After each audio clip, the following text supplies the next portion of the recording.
Hello everyone and welcome once again to Let's Play Skyrim. Last time we cleared out the Rift Imperial Camp, the ruins of Bethalft, and Arkwind Point.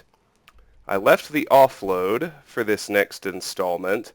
When that's done, we're going to go to Autumnwatch Tower, a nearby dragon roost, clear it out, and then head up to Froki's shack to visit him, grab anything useful, and start a new side quest. So, as usual, I'm going to start at the smelter. Uh-oh. Lost track of my direction a little bit. That's alright, though.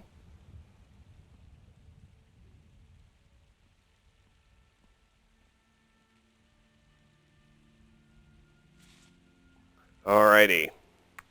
What do I have? 6 iron ore. Becomes 6 iron ingots, which leaves me needing 41 more.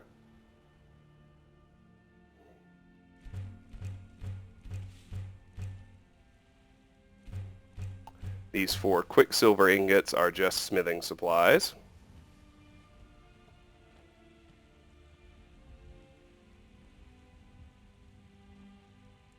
You're someone who can get things done. I like that. Be careful! What's your problem, dude? Wonder if I can clear out any more random stuff. Let's try dropping a piece of armor. Yeah, he's gonna do it. Or not. Thought I was about to get the can I have that armor encounter. Guess not. How about drop weapon guard extorts? Can we get that one?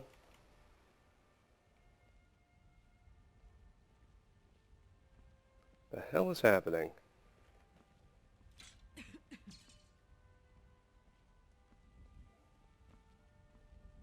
It took a damn eternity to drop the sword. And nothing's happening. I'll wait for Riften. Seems to work better there anyway.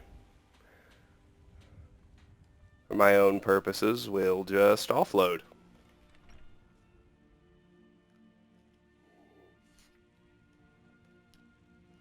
I don't think I found anything. I don't have any soul gems, and I don't think I found any alchemy ingredients where I was missing effects either. Papa! Hey, I got you something. Hope you like it. Red mountain flower. Of course, we can always get thrown for a little loop if something good is in the girls' chests, but that's a good thing. That's why you adopt kids. That's the main reason I do in this game anyway. So what do we have that goes in here? Well, nothing from there. Wither shins. Any potions? Yes, we got a few. Okay, good. I don't know why I'm saying good.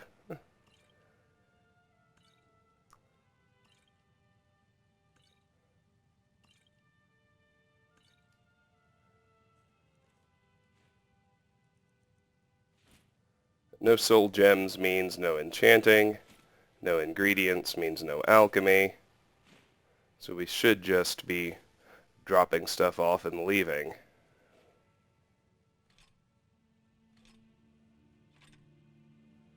Mostly weapons from the 10 skeletons we fought.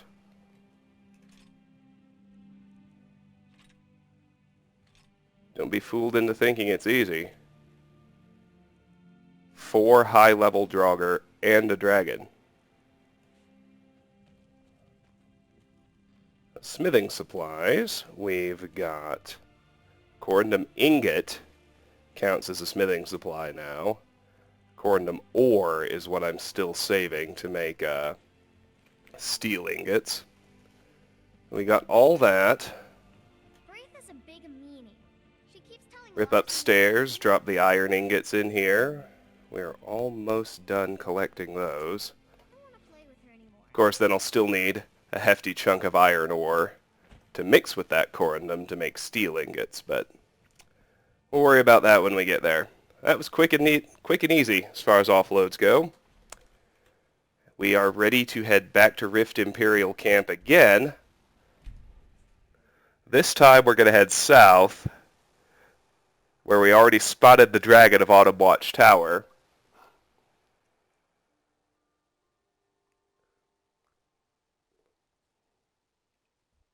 I suspect Lydia should be able to handle him without much trouble. He is a frost dragon, after all, and she's 50% resistant because she's a Nord.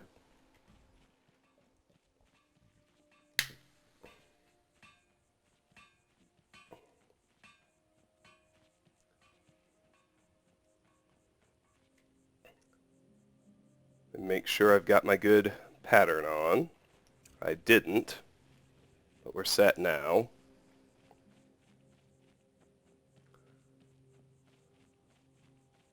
We'll head back up here. Hopefully everything stayed dead.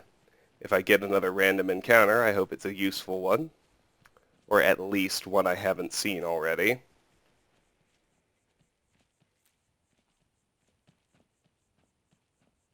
It's always hard to know, though, what you're going to get. With that in mind, I don't think I had searched that fox, or this bunny rabbit, presumably killed by the saber cat that gave me trouble last time. No matter, all's well that ends well. The Dragonborn's greatest power is the rewind button through quick save and quick load. Alright, here we are.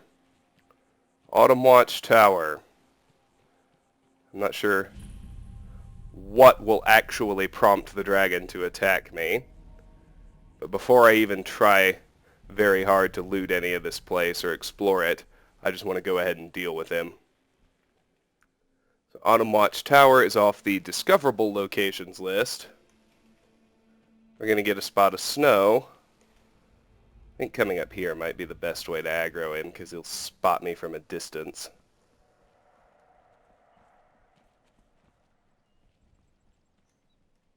Oh, well, fuck me sideways.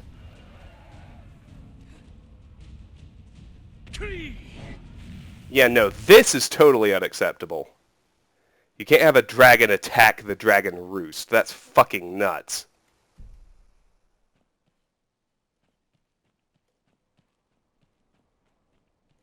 I'm not on board with that.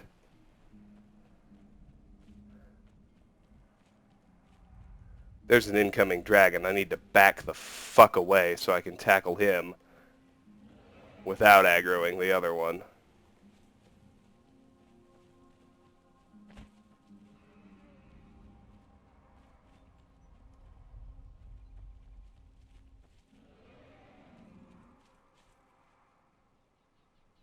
No.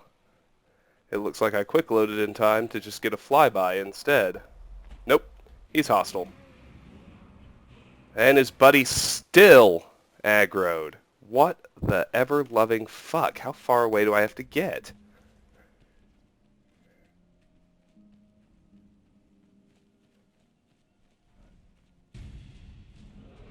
I only want to fight one of these fools at a time. Oh darn, I thought I hit him. I'm happy enough that he engaged without alerting the other one. I'll accept missing that first shout.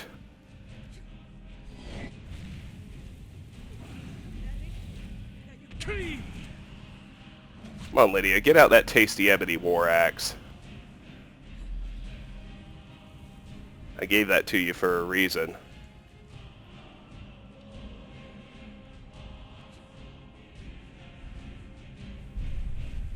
Are you fucking kidding me? A dragon spawns at the dragon roost. Ugh. 2 dragons is still a little much, even for me.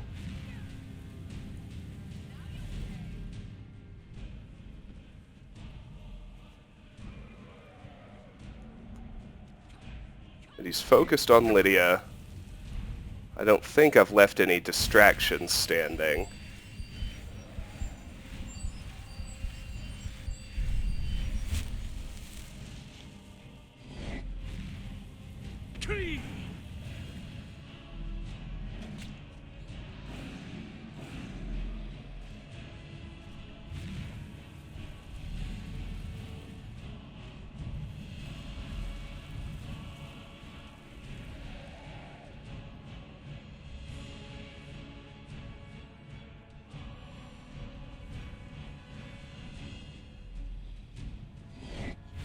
I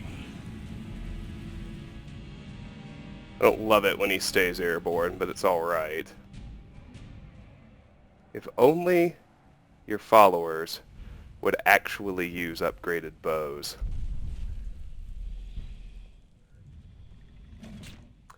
I think the programmed archery damage cap for followers was definitely intentional, because if you could upgrade your followers' bows, they would in fact be tremendously overpowered. Of course, you can eventually make their melee weapons overpowered too, but because the AI because the AI is able to cheat with aiming. I mean, they'd be as overpowered as enemy archers are, and we've seen how that can work.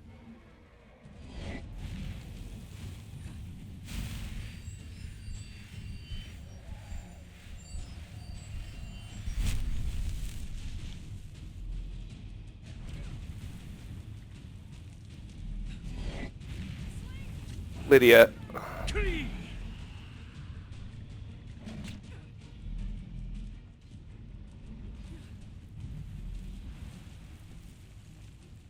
How did she miss the arrow with the arrow she had knocked at point blank range? Oh fuck, he landed over here. That might be close enough to alert his buddy.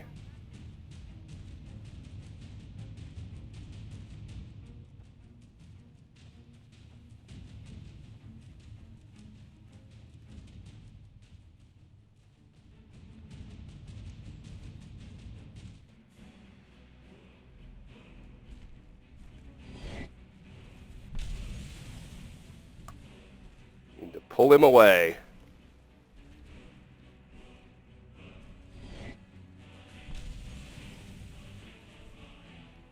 Alright, this'll work. You finish him however you like, Lydia. I think I've already put on enough marks.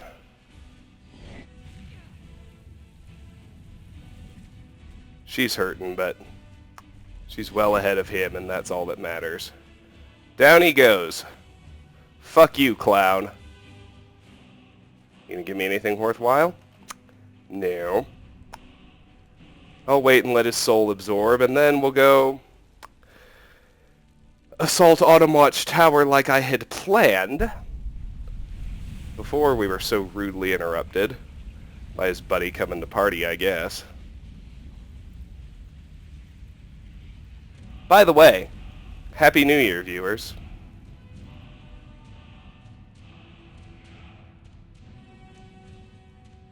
I am exceedingly grateful to all of you for your continued patronage.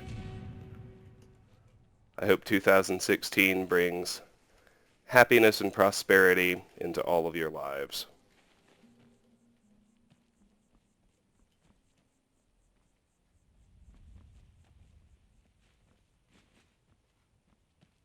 Alright. Let's poke around this tower first, since he doesn't seem to be paying much attention to it. As with most dragon roosts, there's a state you can see prior to Dragon Rising. This place is staffed by bandits before you do that quest. You can still see some pretty solid remnants of their camp. There's a second copy of Jornabrit's Last Dance, the light armor skill book. And I've got some hide boots of Resist Frost. Now, I'd like to pull him out to land, because he doesn't, or, you know, out from the towers to where I fought the random one, closer to it at least, because he doesn't have space to land if we fight him here in the towers. Now, Resist Frost, I think, is the one resistance I was still missing.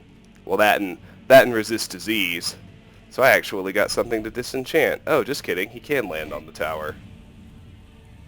Oh, well, fuck you, dude. You're hosed. Oh, unless Lydia goes stupid on me. See, the logistics of this fight are kind of tough. Because for the most part, he'll just land in various places and take pot shots without ever going melee. Where the fuck did Lydia go?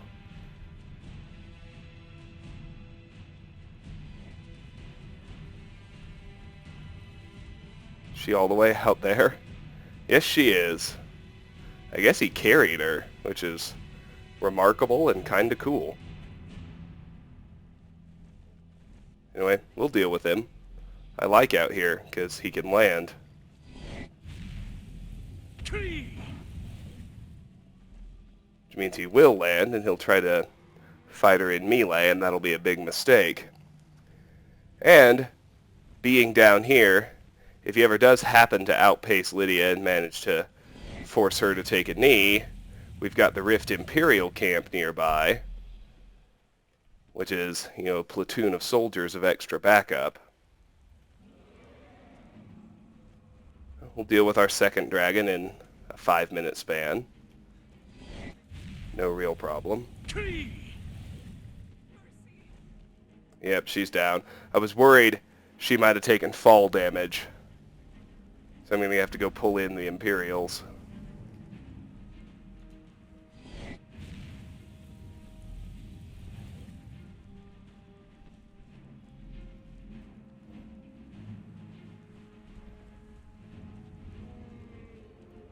I may not have to pull them in. He may just go attack them. It's kind of how he rolls sometimes.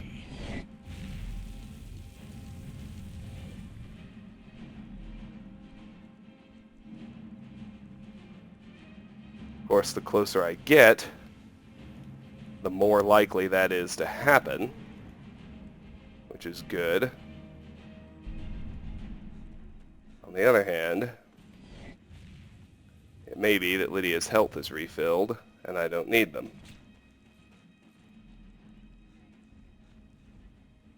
Hard to know.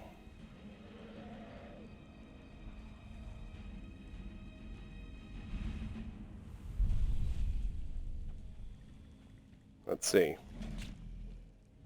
Nope, she's still resurrecting.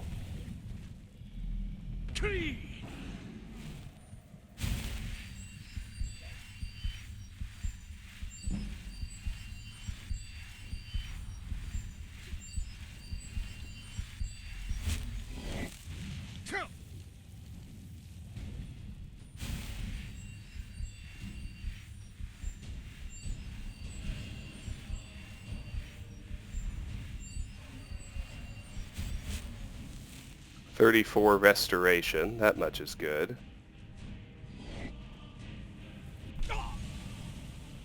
Balls. Alright, he has to have spotted the soldiers by now. Yep, okay. Good, good, good. Backup secured.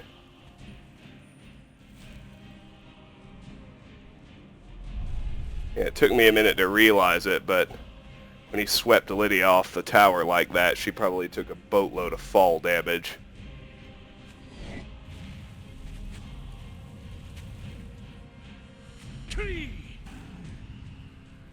Doesn't matter.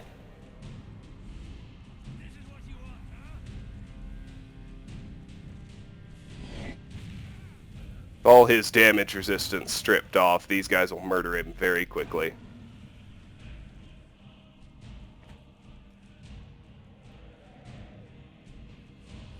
I think he's going to crash back up at the tower.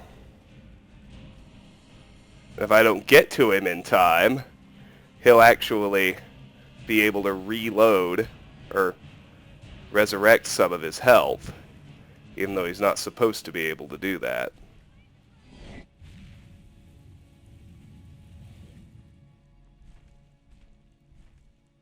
It's alright. Well, what to do?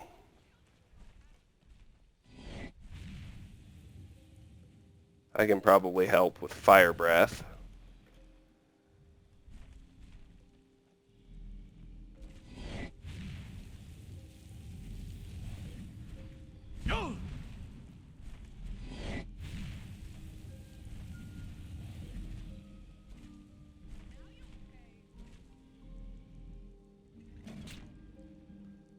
Say Lydia really only needs to land a few shots, but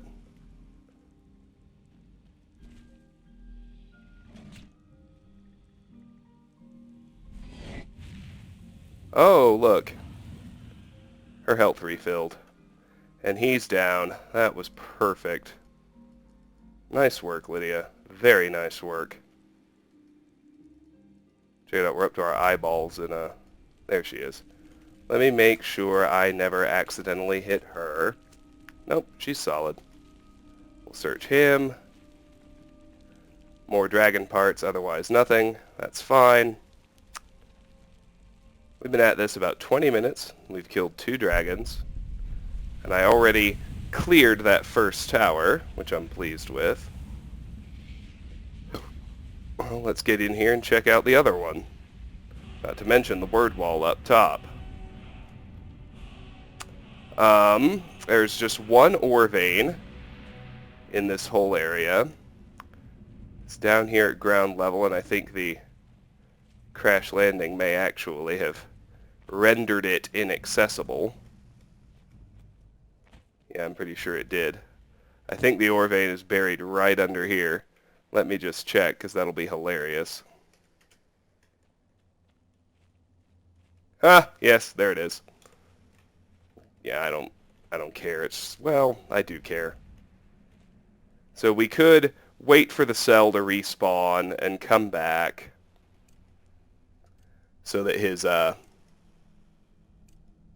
lord. There we go.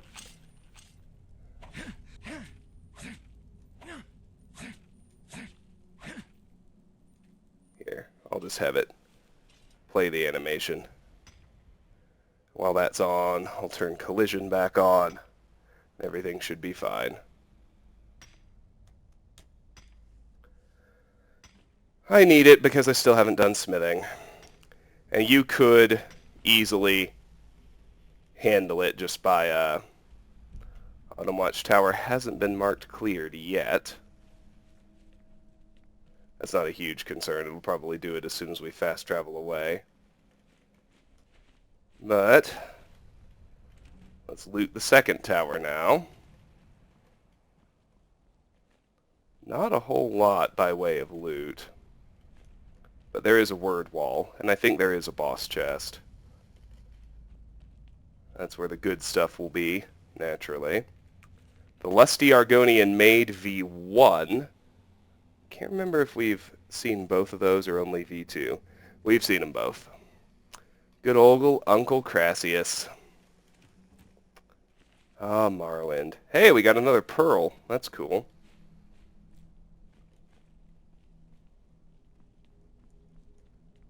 Rare. Always nice to find. What do we have up here then? We got slaughterfish scales, bucket, skeleton, 2 vampire dusts, empty wine bottle, physicalities of werewolves, which we've read, and we got the boss chest with a mage light spell tome. That's new. And it's certainly a superior way of raising alteration compared to candlelight. So that's nice to have.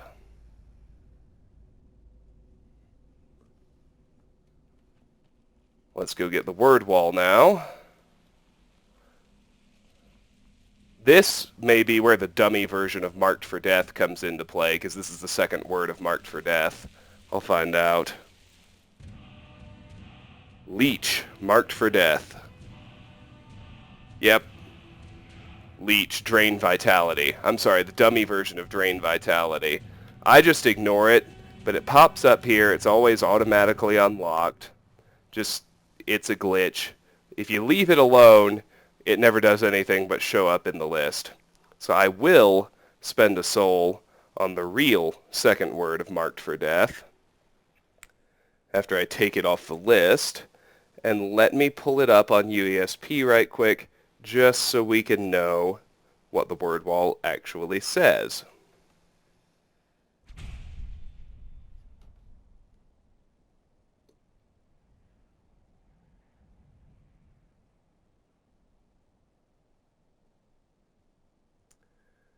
It is Here fell the treacherous thief, Scourgy Leechfingers, whose head was removed by the very axe he tried to steal. Oh, there you go.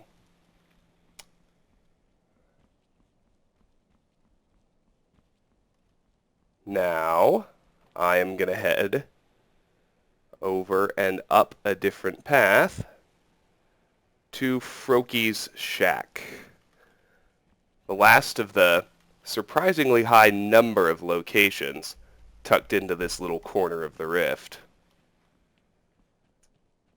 I'm a little disgruntled that this place isn't cleared yet, because it should be, but I think it'll happen before long.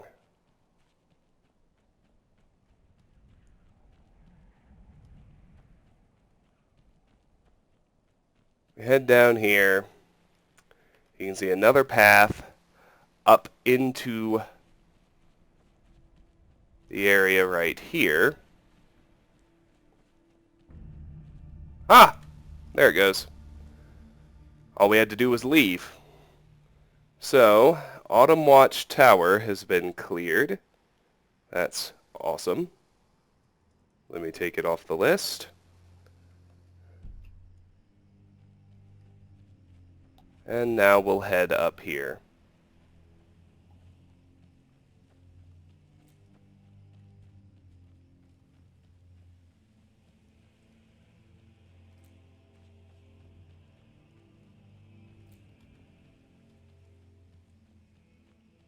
Okay, we got some stuff I don't care about. I'm going to get Froki's shack on the map. And now we can take it off the discoverable locations list. It's not clearable, so no worries about that. Before we actually do anything or go inside, there's a little bit of area exploration to do. If we head up here, we will find a Shrine of Talos.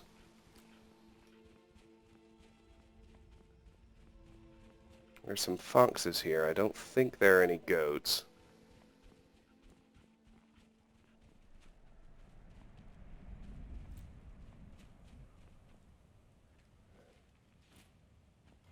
We'll take the little bit of loot that's here. And then I'll have to fix another clipping glitch. You could, as always, if you're on consoles, the solution is to leave, wait for it to reset, and come back. But what you need to do, if you're on PC, these two books typically clip through. I believe we've already read the Amulet of Kings, but here's the final two-handed skill book, King. Let me make sure we've read the Amulet of Kings. Yes, we have. Yes, King is the fifth and final two-handed skill book. Clear it and the category off my book list. If I bounce over to free skill boosts, two-handed now has 2 remaining. Both quest-related, obviously. And now we can actually read the book. King by Revan. Gentle reader, you will not understand a word of what follows unless you have read and committed to memory the first 3 volumes in this series, Beggar, Thief, and Warrior, which leads up to this, the conclusion. I encourage you to seek them out at your favorite bookseller. We last left Eslaf Errol fleeing for his life, which was a common enough occurrence for him. He had stolen a lot of gold and one particularly large gem from a rich man in Yalenheim named Swoibud. The thief fled north, spending the gold wildly, as thieves generally do, for all sorts of illicit pleasures, which would no doubt disturb the gentleman or lady reading this, so I will not go into detail. The one thing he held on to was the gem. He didn't keep it because of any particular attachment, but because he did not know anyone rich enough to buy it from him, and so he found himself in the ironic situation of being penniless and having in his possession a gem worth millions. Will you give me a room, some bread, and a flagon of beer in exchange for this? He asked a tavern keep in the little village of Cravenswold, which was so far north it was half situated on the Sea of Ghosts. The tavern keep looked at it suspiciously. It's just crystal, Eslaf said quickly, but isn't it pretty? "Let me see that," said a young armor-clad woman at the end of the bar. Without waiting permission, she picked up the gem, studied it, and smiled not very sweetly at Eslaf. "Would you join me at my table?" "I'm actually in a bit of a hurry," replied Eslaf, holding out his hand for the stone. "Another time." "Another time?" "Out of respect for my friend, the tavern keep here, my men and I leave our weapons behind when we come in here," the woman said casually, not handing the gem back, but picking up a broom that was sitting against the bar. "I can assure you, however, that I can use this quite effectively as a blunt instrument. Not a weapon, of course, but an instrument to stun, medicinally crush a bone or two, and then, once it is on the inside—" "Which table?" asked Steslov quickly. The young woman led him to a large table in the back of the tavern where 10 of the biggest Nord brutes Eslaf had ever seen were sitting. They looked at him with polite disinterest as if he were a strange insect worth briefly studying before crushing. "My name is Lysifitra," she said, and Eslaf blinked. That was the name Swoibud had uttered before Eslaf had made his escape. "And these are my lieutenants. I am the commander of a very large independent army of noble knights, the very best in Skyrim. Most recently, we were given a job to attack a vineyard in the Alto to force its owner, a man named Liurnu, to sell to our employer, a man named Swoibud. Our payment was to be a gem of surpassing size and quality, quite famous and unmistakable. We did as we were asked, and when we went to Swoibud to collect our fee, he told us he was unable to pay due to a recent burglary. In the end, though, he saw things our way and paid us an amount of gold almost equal to the worth of the prize jewel. It did not empty out his treasury entirely, but it meant he was unable to buy the land in the Alto after all. So we were not paid enough. Swoibud has taken a heavy financial blow, and Liurnu's prize crop of Jazbay has been temporarily destroyed for naught." Lysifiter took a long, slow drink of her mead before continuing. "Now I wonder, could you tell me, how came you in the possession of the gem we were promised?" Eslaf did not answer at once. Instead, he took a piece of bread from the plate of the savage bearded barbarian on his left and ate it. "I'm sorry," he said, his mouth full. "May I? Of course, I couldn't stop you from taking the gem even if I wanted to, and as a matter of fact, I don't mind at all. It's also useless to deny how it came into my possession. I stole it from your employer. I certainly didn't mean you or your noble knights any harm by it, but I can understand why the word of a thief is not suitable for one such as yourself." "No," replied Lysifiter, frowning, but her eyes showing amusement, "not suitable at all. But before you kill me," Eslaf said, grabbing another piece of bread, "tell me, how suitable is it for noble knights such as yourself to be paid twice for one job? I have no honor myself, but I would have thought that since Swoibud took a profit loss to pay you, and now you have the gem, your handsome profit is not entirely honorable." Lysifitra picked up the broom and looked at Eslaf. Then she laughed. "What is your name, thief?" "Eslaf," said the thief. "We will take the gem as it was promised to us, but you are right, we should not be paid twice for the same job. So," said the warrior woman, putting down the broomstick, "you are our new employer. What would you have your own army do for you?" Many people could find quite a few good uses for their own army, but Eslaf was not among them. He searched his brain, and finally it was decided that it was a debt to be paid later. For all her brutality, Lysifitra was a simple woman, raised, he learned, by the very army she commanded. Fighting and honor were the only things she knew. When Eslaf left Cravenswald, he had an army at his beck and call, but not a coin to his name. He knew he would have to steal something soon. As he wandered the woods, scrounging for food, he was beset with a strange feeling of familiarity. These were the very woods he had been in as a child, also starving, also scrounging. When he came out on the road, he found that he had come back on the kingdom where he had been raised by the dear, stupid, shy maid Drusba. He was in Erelgard. It had fallen even deeper into despair since his youth. The shops that had refused him food were boarded up, abandoned. The only people left were hollow, hopeless figures, so ravaged by taxation, despotism, and barbaric raids that they were too weak to flee. Eslaf realized how lucky he was to have gotten out in his youth. There was, however, a castle and a king. Eslaf immediately made plans to raid the treasury. As usual, he watched the place carefully, taking note of the security and the habits of the guards. This took some time. In the end, he realized there was no security and no guards. He walked in the front door and down the empty corridors to the treasury. It was full of precisely nothing except one man. He was Eslaf's age, but looked much older. "There's nothing to steal," he said. "Would that there was." King Enope, though prematurely aged, had the same white blonde hair and blue eyes like broken glass that Eslaf had. In fact, he resembled Swoibud and Lysifitra as well, and though Eslaf had never met the ruined landlord of the Alto, Liurnu, he looked him too, not surprisingly since they were quintuplets. "So you have nothing?" asked Eslaf gently. Nothing except my poor kingdom, curse it, the king grumbled. Before I came to the throne, it was powerful and rich, but I inherited none of that, only the title. For my entire life, I've had responsibility thrust on my shoulders, but never had the means to handle it properly. I look over the desolation, which is my birthright, and I hate it. If it were possible to steal a kingdom, I would not lift a finger to stop you. It was, it turned out, quite possible to steal a kingdom. Eslaf became known as Enope, a deception easily done given their physical similarities. The real Enope, taking the name of Elekilnu, unlikely backwards, happily left his domain, becoming eventually a simple worker in the vineyards of the Alto. For the first time free of responsibility, he fell into his new life with gusto, the years melting off him. The new Enope called in his favor with Lysithra, using her army to restore peace to the kingdom of Erelgard. Now that it was safe, business and commerce began to return to the land, and Eslaf reduced the tyrannical taxes to encourage it to grow.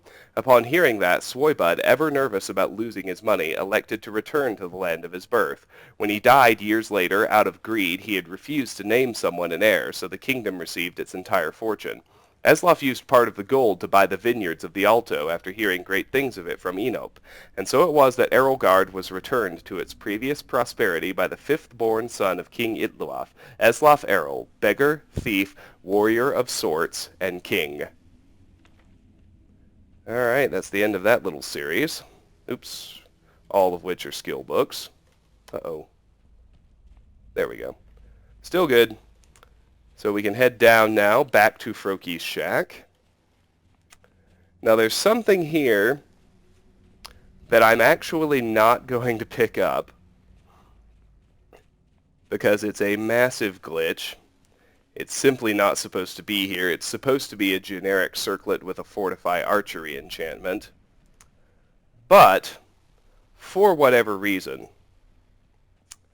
here on the wood chopping block in front of Froki's shack, there is a Diadem of the Savant, which is supposed to be your reward for solving Shalador's maze at Labyrinthian. So I'm just going to let that sit where it is.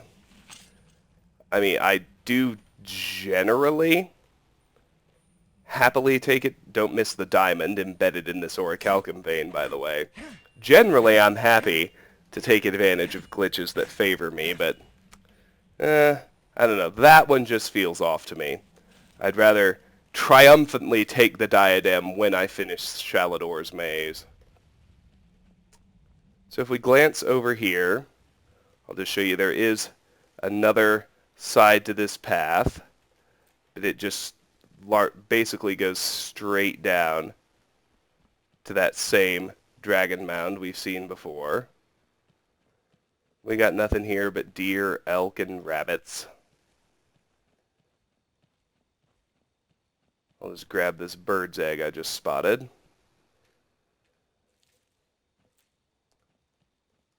And then just to retain the presence of my horse, I'll fast travel back up to Froki's shack right quick.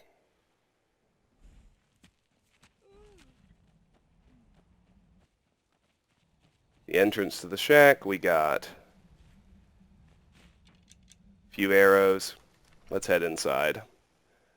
We got two people to chat with. Let's hear it. Froki Wedded Blade, who has nothing to pickpocket, and Hamming. I'm 11 years old and I could take you. Well, look at this. Another city rat crawled outside the walls. I don't suppose you've come up here to tell old Froki about your supposed divines. Just looking for useful stuff. There is another copy of the skill book version of Vernacus and Boor lore, which we've already read. Just a few little ingredients, and whatever's inside this chest. Well, look at this. Another city rat crawled outside the walls. I don't suppose you've come up here to tell old Froki about your supposed divines. Alright, let's talk to Froki first. Just what we need. City folk barging in. Probably looking for an offering to their precious divines. What's wrong with the divides? They're stolen idols. Imposter gods. Sold by silver tongues. No thank you. Froki will not forget Kine. Or her sacred trials. What are the sacred trials? It's an old Nord tradition. competition, a test to prove your worth in the eyes of Kine. Show that you're a hunter and no simple butcher. Kine teaches us to respect the beasts and blesses the hunter who will face their champions. True Nord hunters are those who survive the trials. Do you think you're strong enough for Kine's blessing? Excuse me. I would be glad to pass this tradition down. Yes, tell me what to do. You must defeat guardian beasts blessed by Kine. I will anoint you with the symbol of the wolf, the crab, and the skeever. This will compel the guardian to appear when you reach his lair. Here's where you need to go. Started. Kine's Sacred Trials. Defeat the Guardian Mud Crab, defeat the Guardian Skeever, defeat the Guardian Wolf. Tell me about Kine. The sycophants in the temple would call her Kinnereth, just a pale shadow of the truth, like all the temple divines. Kine, blessed warrior wife, Shore's widow, sacred to any true Nord hunter. She's the mother of men and beasts, and her veil is the storm. Is Hemming your son? Grandson. He's a strong lad. His parents were at Helgen when... well, you know. Do you like having Hemming around? Well, I can't say I was a great father the first time around. Now that he's here, it's like a second chance. He's a good lad. What do I need to do? Return when you've defeated the Guardian Wolf, Crab, and Skeever. A Guardian Skeever? Are you serious? Don't mock it, Pop. Even the lowliest beasts can kill the weak and arrogant. We'll try more powerful enemies next, if you survive this. Fair enough. All right, then. Let's make sure we've got all one-liners. Come, I haven't got all day. Alright, let's talk to Hemming now. I'm 11 years old and I could take you. And someday, I'm gonna kill a dragon all by myself. I'm 11 years old and I could take you. Do you like living here? It ain't so bad. I miss living with my parents back in Helgen, though. Froki can't cook, and there's nobody to talk to up here. Were your parents killed at Helgen? Yeah, but don't say anything about it to Froki. I don't think he understands. Tell me about yourself. Froki won't let me hunt on my own yet, but he never shuts up about killing his first stag when he was 11. Huh. Alright then. I was gonna say, I thought I saw one other thing I'd like. I'm 11 years old and I could take you. There's a Lunamoth wing here. Not sure how to free it from Someday, I'm gonna kill a dragon all the other stuff it's stuck on, but...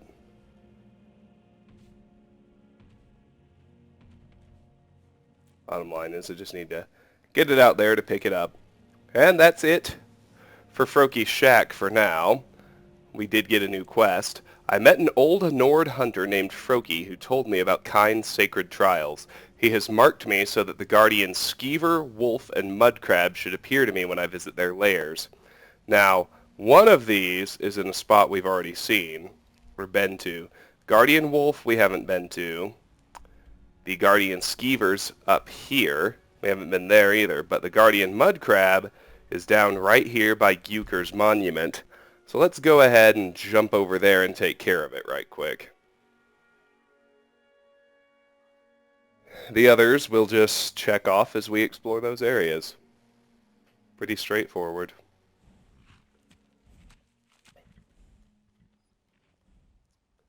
Do I need to re-loot this stuff? Probably not. Should I redo this corundum vein? Just because I happen to know it was right here? Yeah, that's not a bad idea. Oh, but look, it hasn't even respawned. LOL, JK. Anyway, you can see the giant spectral mud crab over here. That would be your guardian mud crab. Let's get over here and handle it, along with all the smaller ones that team up with it. Get after it, Lids.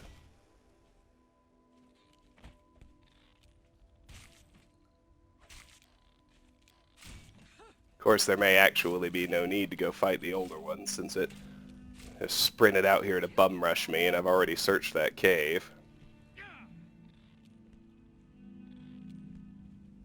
How's my carry weight? Pretty high. I guess it would be after killing 2 dragons. What the fuck, Lydia?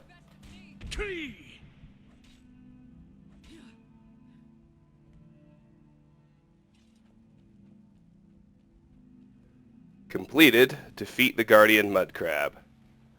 Ordinarily, it leaves some searchable remains. There they are. Now, there's a new random encounter up here. I'd like to go speak to him just so I can actually check it off the list. This is a fairly inconsequential one called Nobles Traveling with Bodyguard. But, since it's there, let's go visit him and check it off the list. So we got the Noble. I have nothing to say to you. Now move along, or I'll order my guards to attack. We completed Defeat the Guardian Mud Crab. Now move along, or I'll order my guards to attack. I'm trying to pickpocket him. It's proving remarkably difficult, though. And he's got nothing. Now, we gained a level in Sneak, The Legion's always looking for... which was sufficient for a level up. 36 is a Magicka level.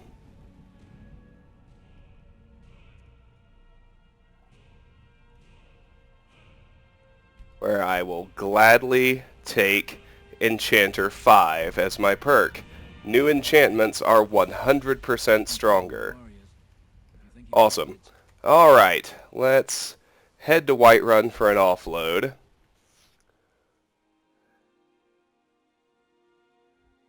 And then we're going to rapidly progress toward Riften. We'll have one real dungeon, Treva's Watch, and a few little side areas on the way, but we are, for the most part, heading straight from here to Riften.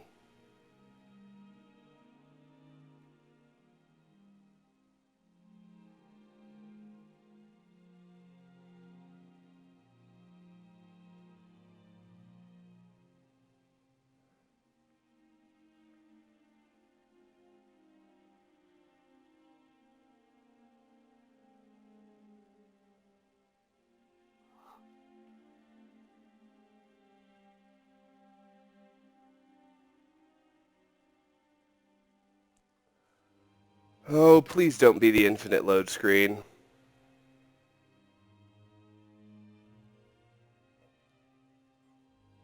It could be. I really hope not.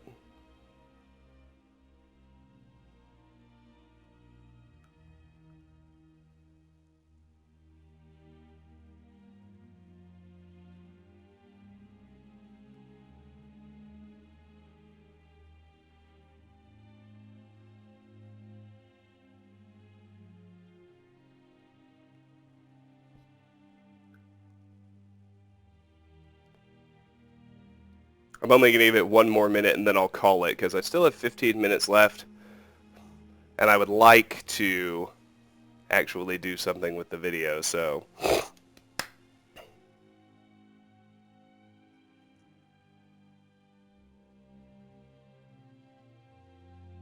Or with that time, I guess is what I'm trying to say.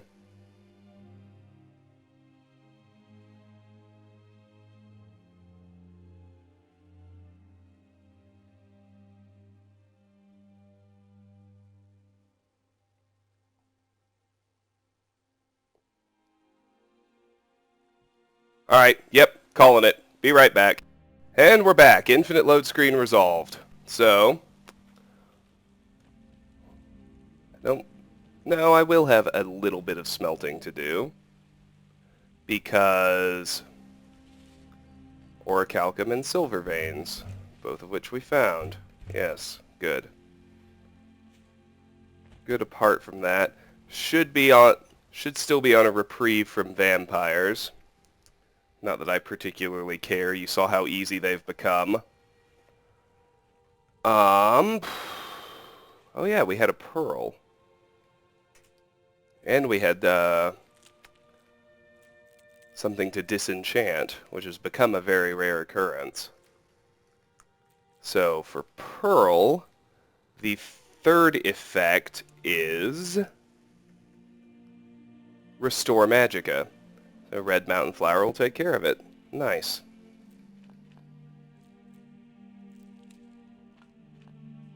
We'll hold on to those. Drop some shit in here.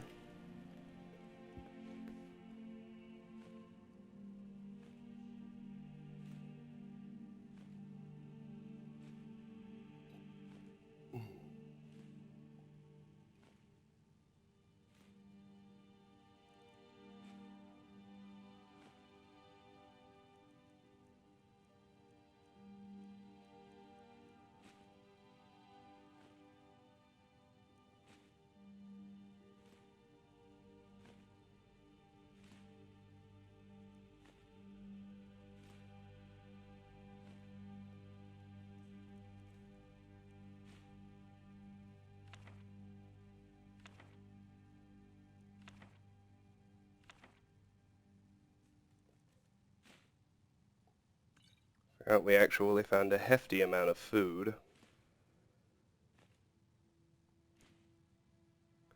Because Autumnwatch Tower used to be a bandit den, I suppose.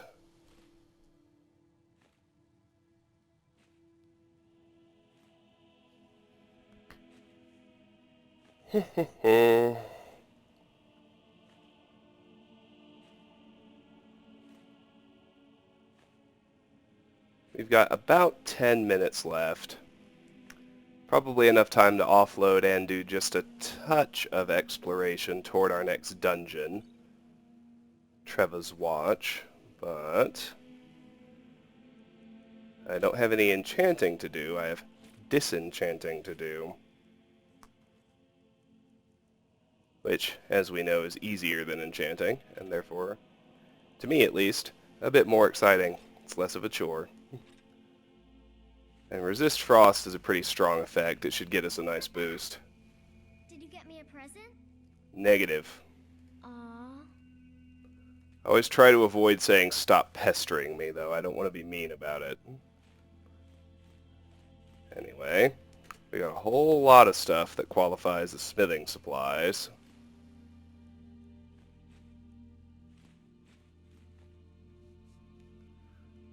I think that's everything, except my ingredients. So let's just check their chest, and let's roll up to Dragon's Reach. Would go to Arcadia's, but we do have the disenchanting aspect. John, you're being weird. Go home. You're drunk. When the Empire surrendered to the Aldmeri Dominion, they shamed us all.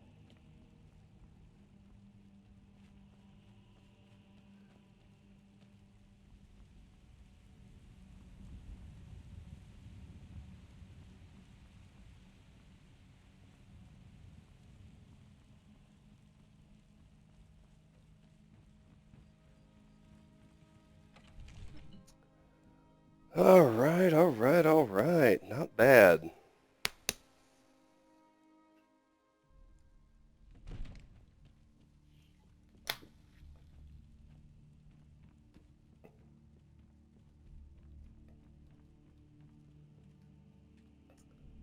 Let's disenchant first. Finally learn Resist Frost. We've got... Let's see, I'm differentiating between random loot and stuff we will find on unique items. In random loot land, we only have 8 effects left. 4 weapon, 4 apparel. There's Resist Frost. It's off the list. Now let's make that little potion, whereby we get Restore Magicka for Pearl, which is 3 out of 4.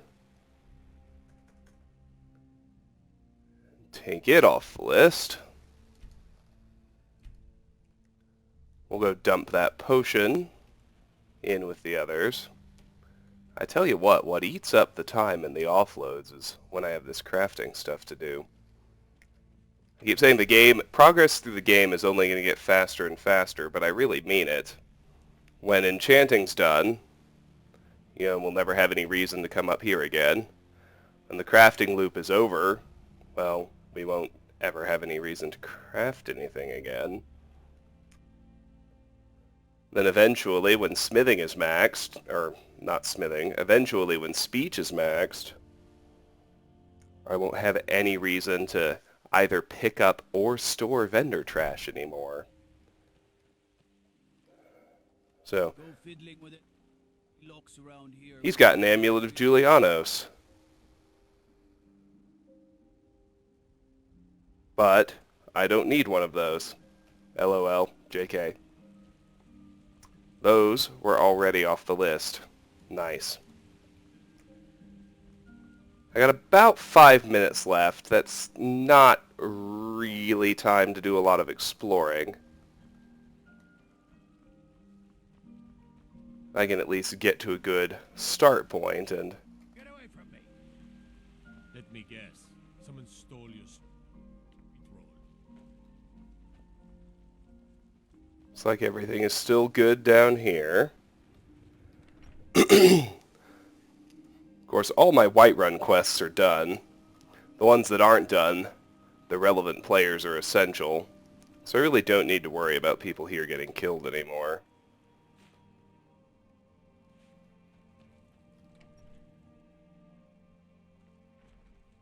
But let's head back once again, surprise, surprise, to the Rift Imperial camp. Ruins of Bethalft would work just as well, but really we just need to get back to the main road.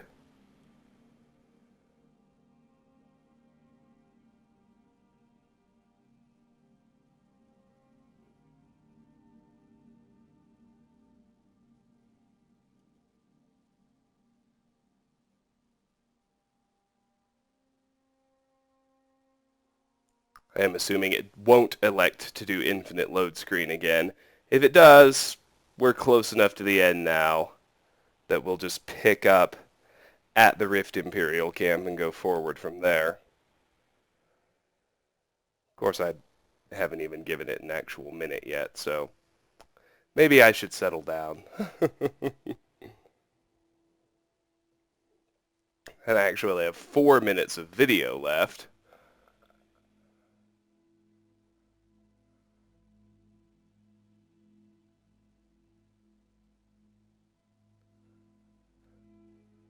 Still.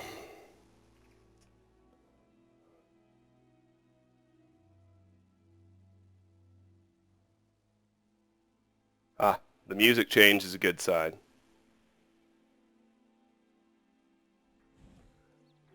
No infinite load screen. Wonderful. Alright.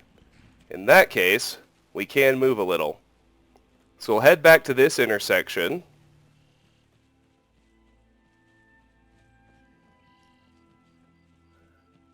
We've actually more or less fully mapped all 4 branches, but there's one nearby that we only took a cursory look at and never really explored. That, of course, is up here on the right, the road leading toward Riften, past Treva's Watch. That's what I'm going to hit next.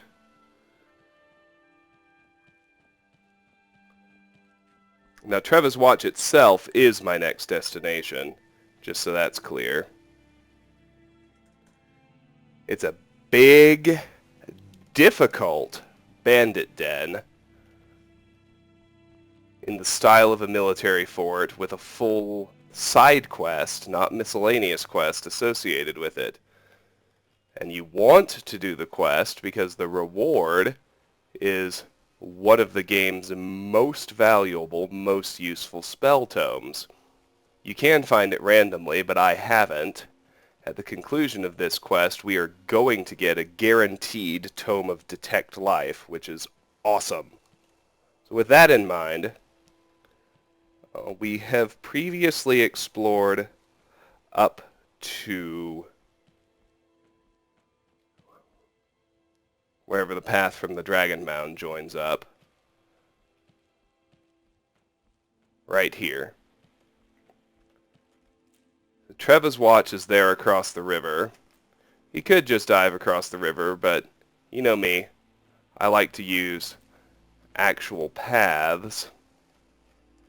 And we're kind of going to walk a big loop around it on this side following the river before there's eventually a bridge leading to the far side of the joint, which I'll actually take to reach it. Plenty to see along the way, however.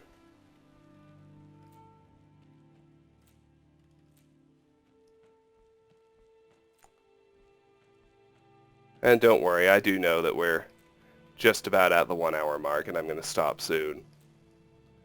Just kind of want to get to a nice defined point before I commit to that.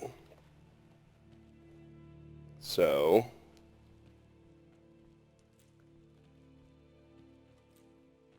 as we head up here, you can see a lot of locations here on the southern border. That's Angarvund, which we'll eventually do. That's Avanchenzel, which we won't be going to for a while yet, but it is the first real dwarven ruin we're going to clear. So we can look forward to that. For the moment, though, I just want to get up inside these rocks on the left, because somewhere up here, if I can just friggin' find it, is an iron vein. And it may actually be farther down at the base. It tends to do that to me when I try to get fancy. But no, it is up inside it, at least according to the map, which is never wrong. So, come on, let's get up there.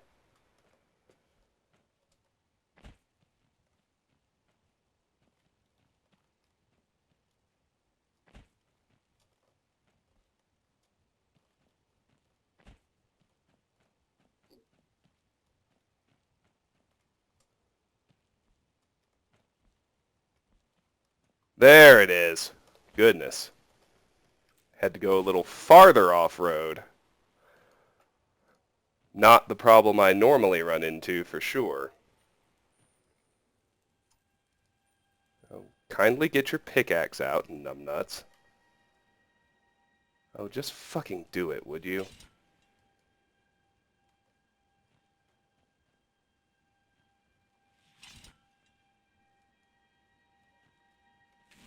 There it is. Alright, good.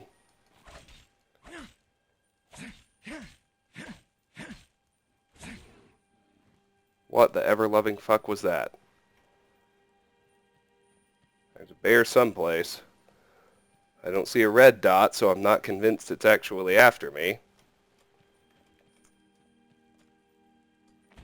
Oh, come on. Don't even try to tell me I'm stuck in the fucking rocks.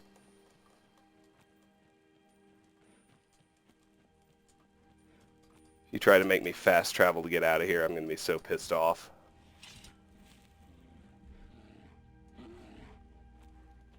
What the fuck is this? Alright, Lydia's fighting a bear somewhere.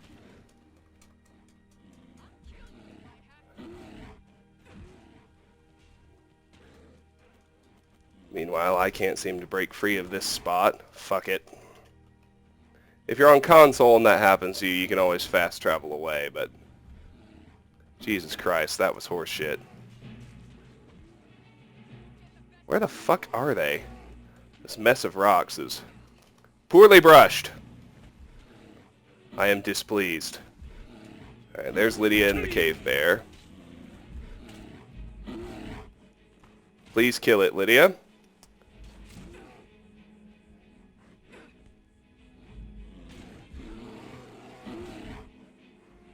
Anyway, as is usually my wont, I'm going to take the main road all the way to where it leads into Treva's Watch. Not quite certain on the pronunciation. No one ever says it. But it's there on the bridge. Lydia, no! Do not cliff dive. Do not fucking cliff dive. Thank you.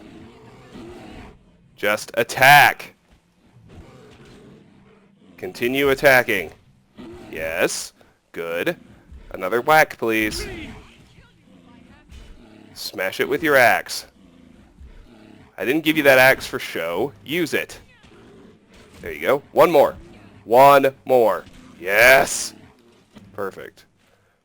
Alright, that's done. So, let's duck back down to the road now. That path leads up to Angarvund, which I'm not going to do yet. But, if we go past it,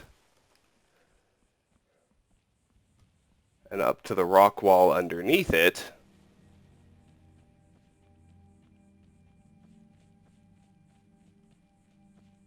there's a silver ore vein just waiting to be mined.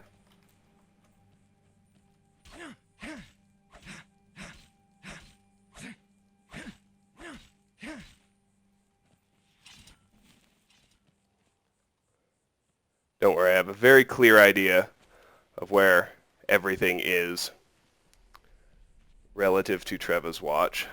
This is going to be pretty straightforward. Back to the road, right where we left it. We keep on marching. Just by the road, on the right, pretty soon we're going to see an orichalcum vein.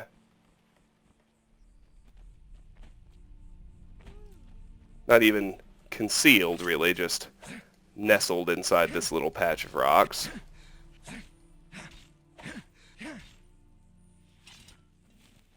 We've got that. Just a little farther,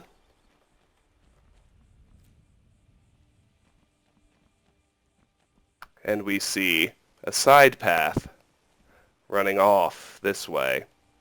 That's interesting. For the moment, I'm going to stick to the main road.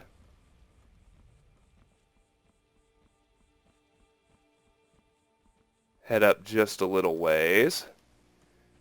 You can see these wolves here. We'll handle, I said wolves plural, it looks like it's actually just one, which is unusual, but I guess not unheard of. We'll let Lydia handle the wolf. And this rock formation, I think, has 2 ore veins on or around it. Here they are. I think they're both iron. There's one. There's the other.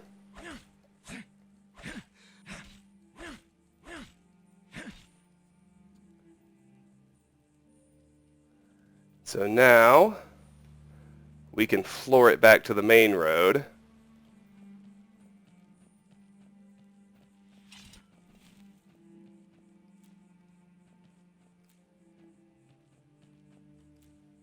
And along with a nice signpost, Helgen Iverstead this way, Riften this way, we see the path leading to Treva's Watch. Let's close a loop right quick, and then we'll be finished.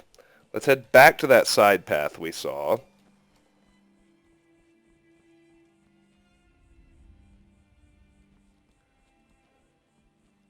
Don't worry, I really do promise this is quick and easy.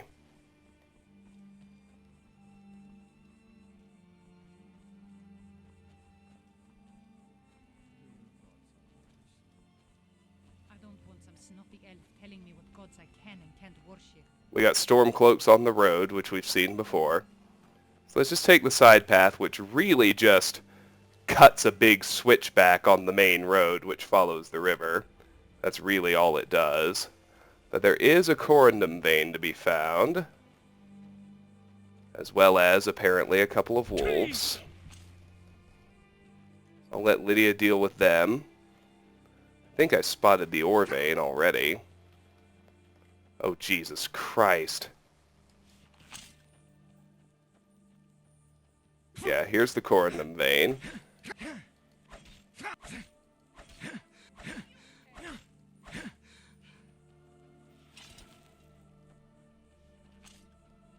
still hasn't actually loaded Lydia's unholstering her axe animation. There we go. 2 dead wolves. And the corundum vein in hand. Keep following the side path. I need to be a little careful about Largish Burr over there. What do we have here? We got cultists again, which is worthwhile because cultists, cultists carry mage loot, so they can drop spell tomes, they can drop where the fuck is Lydia? Really? What the hell are you doing back here? What goddamn good does this do anybody? Anyway, looks like I found some cultists fighting a cave bear.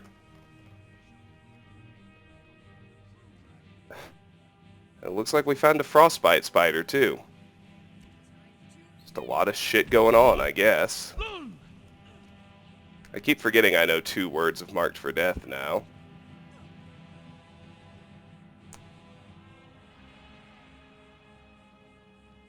I wish the Stormcloaks would help with the more potent enemies. They will. Once the spider's dead.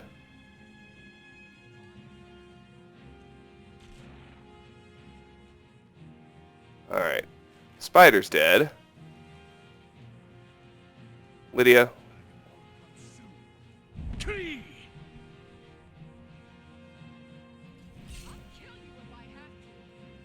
There a reason you abandoned fighting the cultist?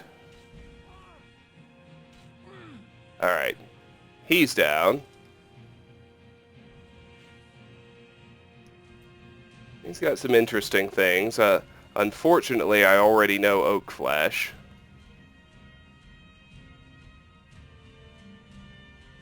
Anyway, what I was saying, before things got really hairy, is that I need to be careful with Largish Burr. If I get too close to it too far in advance, I can trigger a fight where important NPCs can be killed, and I'd rather not do that, so...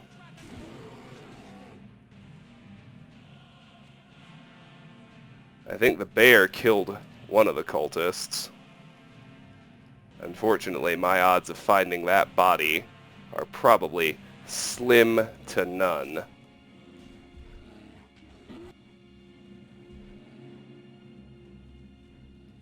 There's the one that just got killed.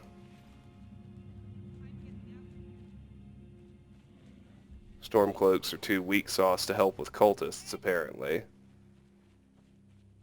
Sissies.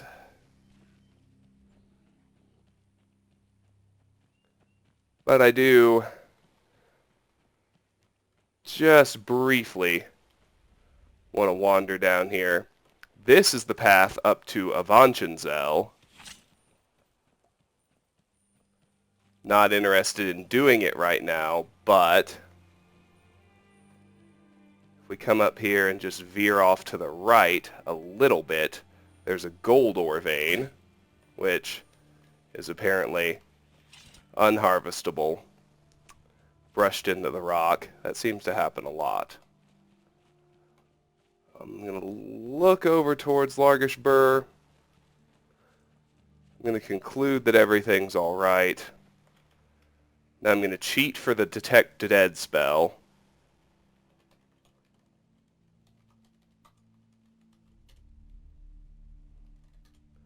Just so I can figure out where the fuck that third cultist fell. Because they do always come in groups of 3. Right up there. Alright, good. So we'll quick load. That'll get rid of the spell. We'll turn off God mode. Just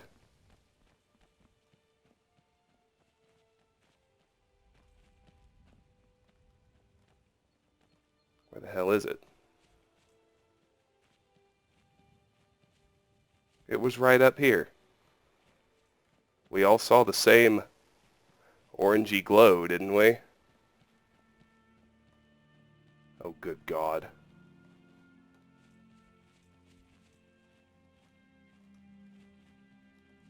Fine, we'll do it again. Same thing.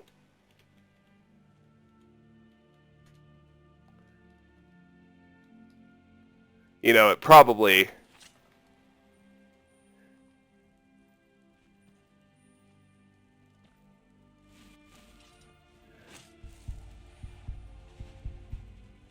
Oh, it's right fucking there.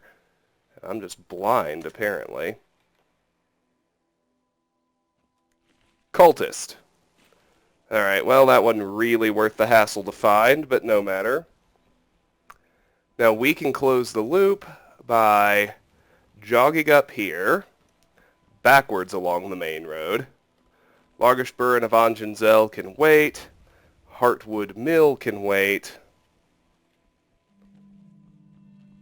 Get to all those spots eventually. I just want to get this little loop done. However, before we reach the westward arc in the road back toward Treva's Watch, we do want to wander over to the water's edge because right around here, near this clay deposit, is a pretty well-hidden gold ore vein.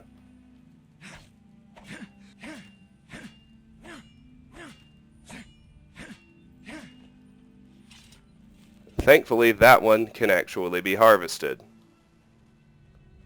Now let's head due west, back to the main road. More or less where we left it, I think.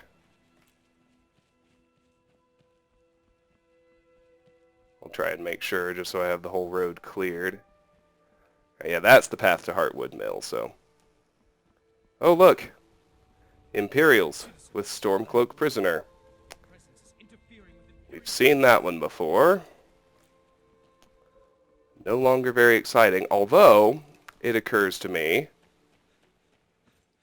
that when I see these, and when I see those groups of Stormcloaks, damn it, I should have been checking them for amulets. Oh, I forgot with the Stormcloaks, so I'll just have to let that slide. Anyway, that's all the ore veins. Now it's just a matter of getting back to the bridge from this side, and I'm going to let the video end. I'm sure you're devastated. Maybe you really are. I hope so. I hope you actually enjoy watching, because I certainly enjoy recording.